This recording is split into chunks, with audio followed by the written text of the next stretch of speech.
Welcome to Global TV Talk Show. This is about books and authors, and our very special guest today is Jim Simon, an old friend from the corporate relocation industry. Jim has written a few books with intriguing themes, and he's going to be talking about that now. So stay tuned. Meet Jim Simon. This is Ed in San Diego, and welcome to Global TV Talk Show, business unit of globalbusinessnews.net. My very special guest today is Jim Simon, and he and I go back quite a while from both being involved in the industry called corporate relocation. And let's say hi and welcome, Jim Simon. Hi, great to see you, Ed. Yeah, great to see you. You look the same from 20 years ago, I think. That's great. So I understand you're living in North Carolina. Is that correct? Yeah, my family was originally from North Carolina. And so my wife and I moved down here we live in Durham, North Carolina now. And I'm happy to say that our daughter and son-in-law and their kids followed us down. So they just moved down here too. We've been here about 5 years. Oh, that's great. Okay, so we're going to talk about your life as an author. Okay. Sure. And so you've written and published 4 books, right? And you have another one in the oven. Exactly. Okay, so when you were younger, were you an author? Did you play around with writing things? Not really. Although I was a journalism major, got my master's in communication. I see. But other than in business, corporate relocation and real estate, I was not particularly a writer, no. Although I must say, when I started out to write, which was several years ago, the first thing I started writing was a business leadership book. And I got so bored with it, I decided if I'm bored with it, no one else is going to enjoy it. And then I switched to fiction. And then you could invent leadership.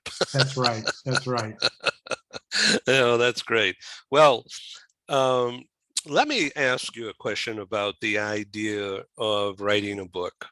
I don't want to know any secrets, but in general, can you tell me how you do it? I mean, do you do with a blank screen and start typing away, or do you write a sentence at a time and then build on that? How do you compile an orderly transition to finally publishing? Well, there's two theories of thought on this, and I'll tell you the one I do at the end. There's Hemingway's theory, which is you write one great sentence at a time, and the story just evolves. That's not how I do it. That's not how a lot of writers do it. Dan Brown and many other famous ones, and Patterson, don't do it that way. What they do and what I do is I have a thought. So I have a premise of a story, and then it might be my business background that's drawn me to this method, but I outline it pretty thoroughly. So I probably have, before I write my first sentence, I probably have about a 10-page single-spaced outline that pretty much lays out the whole book, at least in the beginning at that point in time.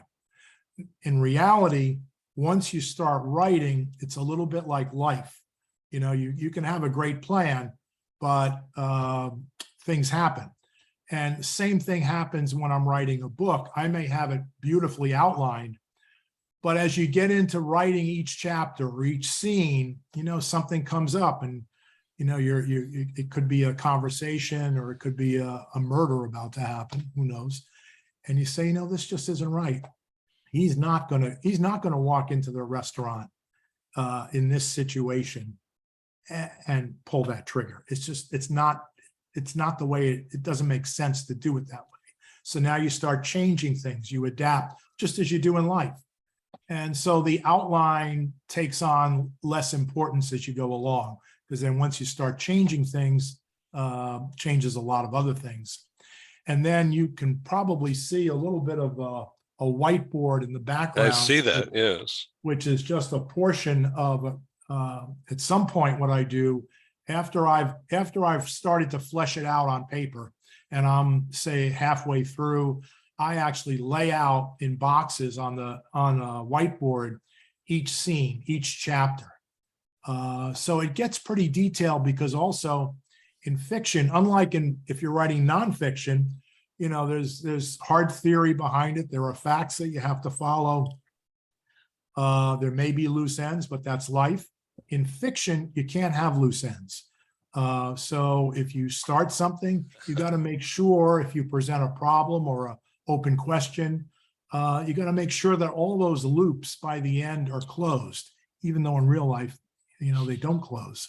But in fiction, you've got to close them. So you have to keep track of all the different subplots and things that go on. So I do that on a whiteboard. So really very similar to what I used to do in business. It's a giant storytell, right? Yes. Yes. Yeah. Okay. So it sounds like, to me anyway, it sounds like it's a screenplay where you have these images in your mind and now they play out on paper. Yes, that's exactly right. And I'm a very visual person. So for me, I actually, when I'm writing, when I'm thinking, as I'm writing, I actually put myself in the scene and I see it as a movie. I see it as something that's visual, which I think comes out in the writing. A lot of people have said, you know, whether it's a restaurant scene or whatever, they feel like they're there and visually they're there. I'm not a literary writer, so I don't spend a lot of time on kind of theoretical or, you know, 3 paragraphs on what the tree looks like. It's more action oriented, but the scenes I think are very vivid. So over the years, I've followed you somewhat, and I remember you being in Paris. You like Paris. Yes. Over the years, yeah. And in your books, you talk about restaurants a lot. So I'm sure it's all a business write-off, but you get inspired by actually going into Paris, whether it's on the in the 8th or in Saint-Germain or wherever, and it's probably inspirational and it really helps you break through that fog of writing and what do I do next? Because, well, you're there, so you get inspired by looking at all these people in the cafes.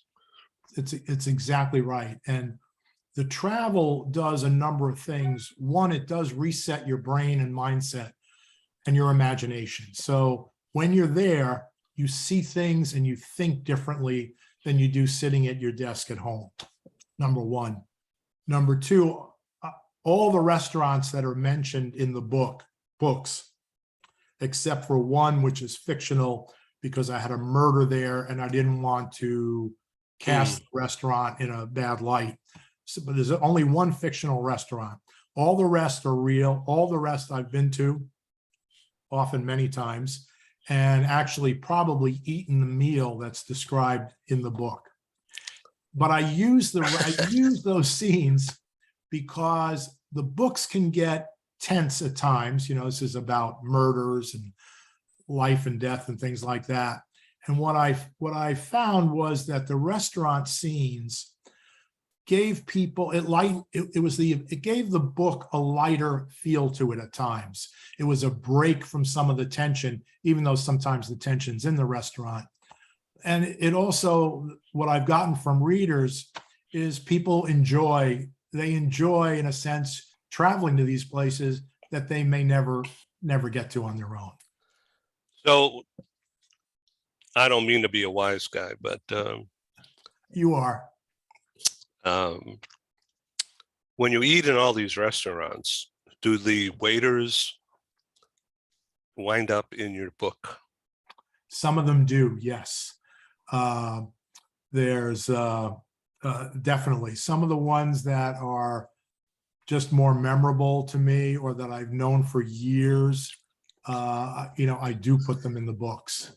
And I always show them in a nice light. I'm very sensitive about restaurants, the people that own them, the people that work in them. And so I would never show them. If I didn't like them, I just would never mention them. But I do mention the actual characters. And we stay at a place in France in Saint-Remy every year, and it's a great resort, and you take your meals there. And I had the pleasure this time of going up to the owner and showing him, because they're in France, they don't really read English where we stay. And I showed him the book, and I highlighted their resort and their restaurant, and they were just so proud. And so it was good. The other interesting thing in France, what I found, once my wife and I were supposed to go to dinner at a restaurant in Paris in the 6th, and she wasn't feeling well, so I went alone that night, and I brought my laptop, and I figured, you know what, since I'll be alone, I'll eat and I'll write.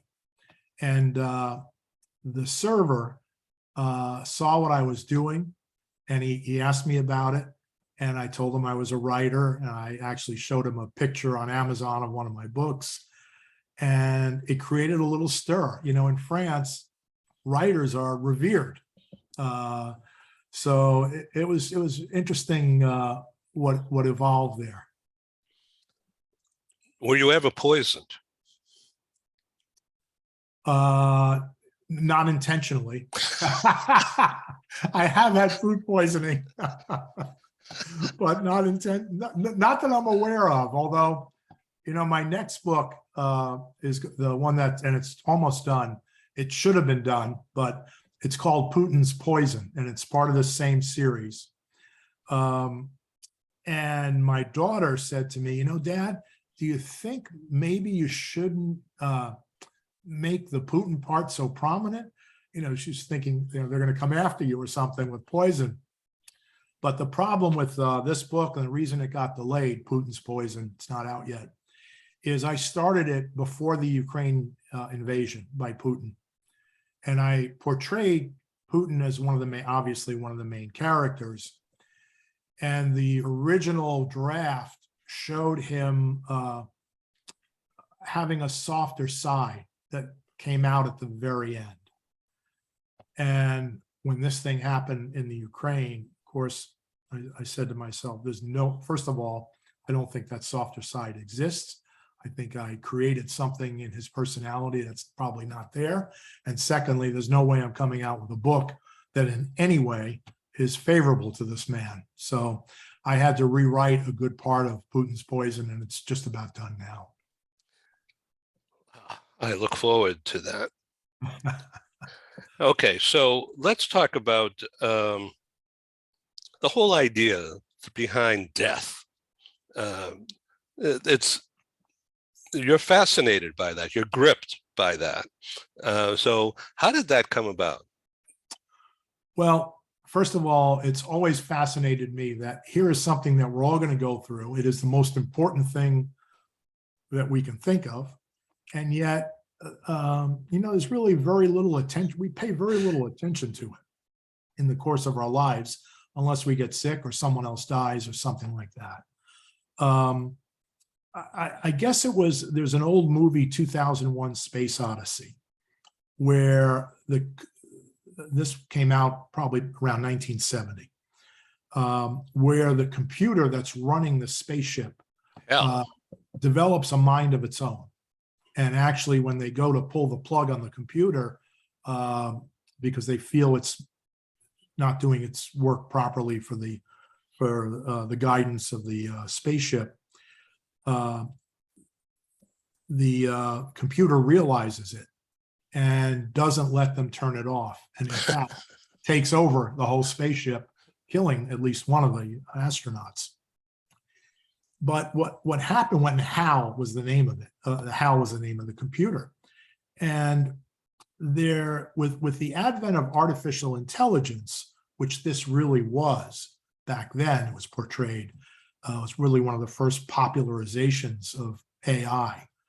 The thought came to my mind, and this was way back, that, you know, AI really does have the potential, or could have the potential, to allow someone to live forever. It could be. We're not quite there yet, but when you look at what's been happening I wrote Death Never Sleeps, the first book, in 2013. I conceived of it a couple of years before that. AI was not really talked about very much, but now you've had, you know, major scientists and companies looking at duplicating the human mind on a computer. And although we can't quite get to the soul and to the consciousness part of it, a lot of the other functions have been duplicated, a lot of the other intelligence. You know, the IBM computer won at Jeopardy. They win chess tournaments left and right. They can do a lot of things. So to me, it's always been fascinating to see if we can create a person on a computer, but in a sense, duplicate an existing person, download what's in the brain, download their emotions, their history. We know we can download already all the physical parts of a person, the gestures, the facial expressions. That's on social media every day. But we've not been able to download the real soul or the brain or the consciousness. But the scientists have gotten closer. And of course, that led me to this concept that, well, which evolved in the 4 books, that if we ever get to the point that, in a sense, we can live forever through computers, that's a huge challenge to every country. It's a potential power and a challenge to every religion, because you know, that would give people the ability to live forever, and which is, in a sense, what religion promises, although no one's ever completely sure it'll be delivered. In this case, they'd be able to prove it. Fascinating stuff, Jim Simon. So let's talk about Berlin or London. You must have more than one favorite restaurant in each city. Yes, I do. I have a number of favorite restaurants in Paris, for example. Let me see. I'll tell you. Going to go through this here very quickly in a second. My wife and I have been fortunate enough that we are able to travel. I've always been able to travel a lot. So if you were to look at Paris, Voltaire is one of my favorites on the left bank, and Voltaire is one of my favorites for the food is excellent. It's a beautiful restaurant. What fascinates me about Voltaire is it was there, during the German occupation, and all the Goering, all the bigwigs, the big Nazi generals and higher ups, when they would go to Paris or live in Paris, some of them, that's where they loved to dine. At the same time, in the basement of that restaurant was where the resistance printed a lot of its newspapers and materials. So you have this gorgeous That's restaurant, quite a story. all these Nazis sitting there enjoying themselves, and all of them are hunting down every possible resistance person they can ever find. Yet right underneath them, they were printing the newspapers. But some of my other ones, probably Jules Verne. Now this could be considered touristy. It's right on the top or in the middle of the Eiffel Tower. Probably my favorite one is, hold on, I'm sorry. Well, I'm going to tell you one other one, and that's the bar at the Paris Ritz. And the reason I love that place, besides it's everything that when you go in there, it's called Bar Hemingway. It looks like a Paris bar, should look, got all the trappings, but also when the Germans, when the Allies freed Paris, Hemingway, who used to go to that bar all the time, which is why it's named Bar Hemingway. Hemingway came in, and he's in his words, he liberated the bar again. So he was known as the liberator of that bar. But I've got a lot of them in Paris, that I love. Pizza Chic, by the way, was where I was writing, I mentioned earlier, and they leaned over and saw what I was doing. Pizza Chic? Yes. Where is that? That is on, I think it's in the 6th on the left bank. Fascinating. Okay. So did you ever go to, I'm sure you went to Les Deux Magots? Oh, yes. Yeah, I love sitting outside there. Yeah. There, I go there, and then there is another one just about a block away that is called, the name escapes me now. It's literally a block away, Cafe Flore. Okay.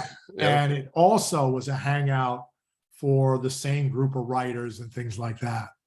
And the That's fascinating. Cafe Flore is a little calmer than the one you mentioned. Okay, so what about say Beverly Hills, California? Well, my time there was a little more limited, but in Beverly Hills, first of all, I love the Peninsula Hotel. And trying to think of some of the restaurants that I've eaten there. Think of Rodeo Drive. Yes, and I'll tell you in 1 second. By the way, the restaurants, they're just, it is a whole separate culture, and it is a great place to write, and you can see why writers historically write in restaurants, because you can watch the whole world go by. I just can't think of the one in Beverly Hills that I love. That's okay. So Okay. I relocated from Boston to LA in 1980. Okay. And I had an apartment in South Beverly. Okay. And so right down the street was a new restaurant that was created and opened up called California Pizza Kitchen. Yes. Okay. And it was like in I think that year, 1980 or early 81. And it was the rage. I mean, everybody just needed to go there because they came up with this. First of all, it was a style, the name was great. The decorations were very, very Southern California. The prices were okay. And it was a hangout. Yeah. And it was right down the street from where I was living at the time. So and now, of course, they're all over the place. So I get it that you can, if you're so inclined, you can just watch people and also have a glass of wine and eat some good food. Doesn't matter where. Exactly. Yeah. And by the way, there's in Boston, and we just came back from the south of France, but we went to Boston just before. So we stayed at 15 Beacon, which is a new, relatively new boutique hotel in Boston. And in 15 Beacon is a great restaurant. It's called Moo, M-O-O. And it is just terrific. And Boston is another great venue for restaurants and for writing. Yes, yeah. Legal Seafood has the best crab cakes. Legal Seafood. Yeah, right. The crab cakes. Can't Yeah. have them anywhere else. They're no good compared to that. Well, this is really fascinating speaking with you about how you write, how you come up with ideas, and how you mix in very, very either popular or very current themes and make a story out of it. That's really creative genius in my view, and being able to do that. I bet sometimes you get up at 2 o'clock in the morning and work for a couple of hours because you had an idea and then you went back to bed. Well, do you do that? I do get, my inspiration comes partly from movies and other books I've written sometimes, but often from movies, like I mentioned, 2001 Space Odyssey. And often it comes in restaurants and places like that. And often it comes during the night, as you mentioned, where you're not so much when you can't sleep, but sometimes when you're just turning over in bed and you have maybe a few minutes of consciousness and your mind goes somewhere. So what I always do, which a lot of people do, I know, I keep a pad of paper and a pen right by my bed because sometimes an idea comes and I don't want to lose it. Or sometimes you have a nightmare and it's a great quote in the Yeah, that floats out there. I get it. So one of my favorite authors is a guy you may already know, Daniel Silva, Yeah, Silva. I just read his latest book. Yeah, right. It was really different, all about art, but he has really successfully intertwined the Vatican with Yes. his stories, and just fascinating. And it's so descriptive the way he does that, and I'm sure the way you're doing your restaurant scenes, in particular. So you can the images from the words just jump right off the page. And the Vatican, and I use the Vatican in a few of my books. Mm-hmm. I think the Vatican, whether you're Catholic or not, is just a huge source of mysterious inspiration for writers and for people. I think it is this huge mystery with all this history. And there is intrigue in any organization. There's intrigue, and I think when probably priests are involved, there's even more intrigue. I mean that as a compliment, actually. But Silva does a great job with the Vatican, and I use the Vatican for probably the same reason, because I think there is so much mystery wrapped around that entity. That it's ripe for writing. So as you can see behind me, I've got a couple of my books here, and I put Stanley Tucci's book up there. Do you watch that TV series, Stanley Tucci Discovering Italy? I have watched a few of the episodes in Italy. Yes, yeah. I love Stanley Tucci. What a storyteller! Yes, great. That what we're talking about now and how you're describing the germination of it and how it develops is that came to mind. Yeah. This is great. By the way, speaking still on food, my favorite, I failed to mention my favorite restaurant in Paris, and it's Chez Dumanet. Where's that? It's in the 6th.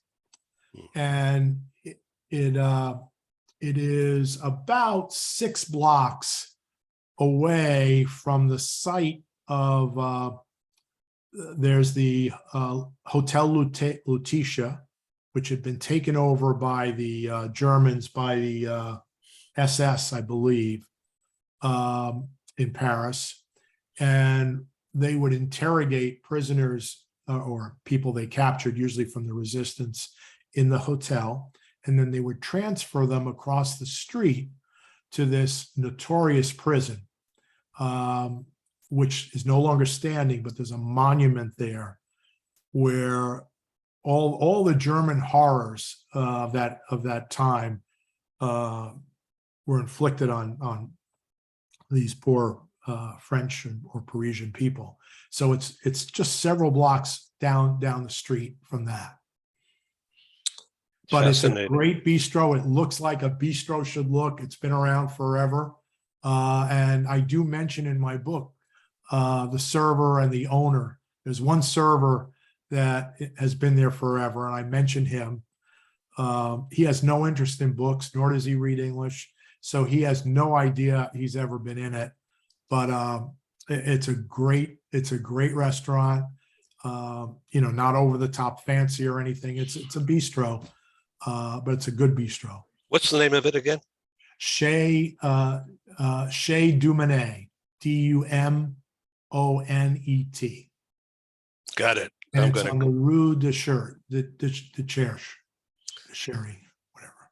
I'm going back to Paris. When you go back, let me know. I'll give you the restaurants. All right. Jim Simon, hold up your book covers and give me like a one-liner about each that comes right to mind. Well, and obviously the audience knows this is not scripted. Not at all.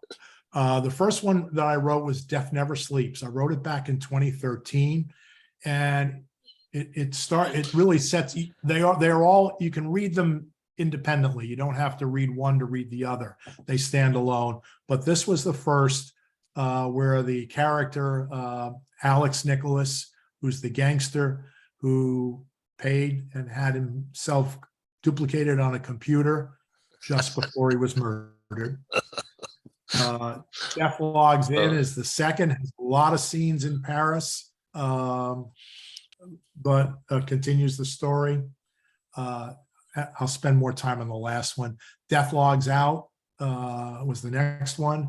And the one that came out, I guess about a year ago, year and a half, is Death in the Cloud. And that is where it's about the missiles. It's about the missiles. It's where someone has hijacked Alex Nicholas's technology that allowed him to recreate himself. And in the process of getting that intelligence, it gave them a unique ability to actually hijack a lot of technology, including the US missile systems. And in the book, without giving anything away, this individual hijacks the US missile systems and sends missiles towards Moscow.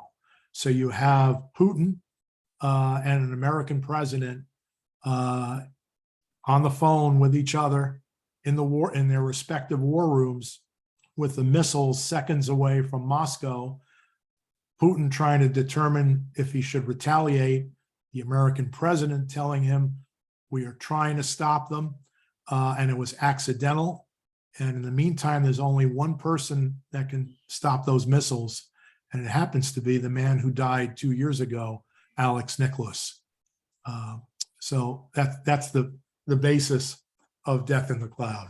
And so they're trying to reach this guy. Well, they artificially.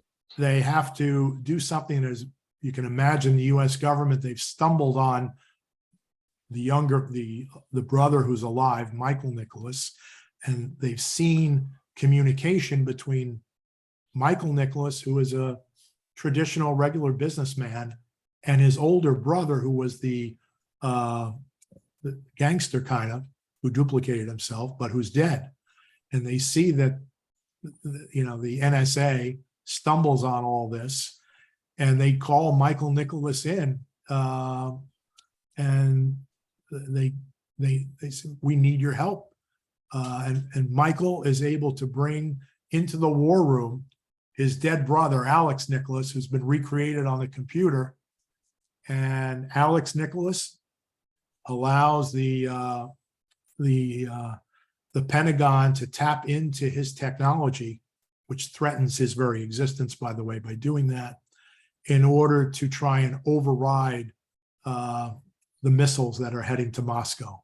And in the meantime, you have Putin at the other end, who's trying to determine what in the world is going on, and who are these Americans that are telling us about a person created through artificial intelligence that's going to stop these missiles.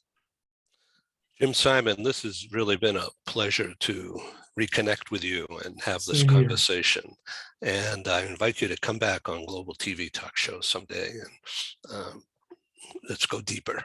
I will, Ed, and you've been great. You're great for the industry, and you're a leader on your own. Thank you. Thank you. Okay. Take care. Be well. Take care. Bye-bye. Bye-bye. Thank you.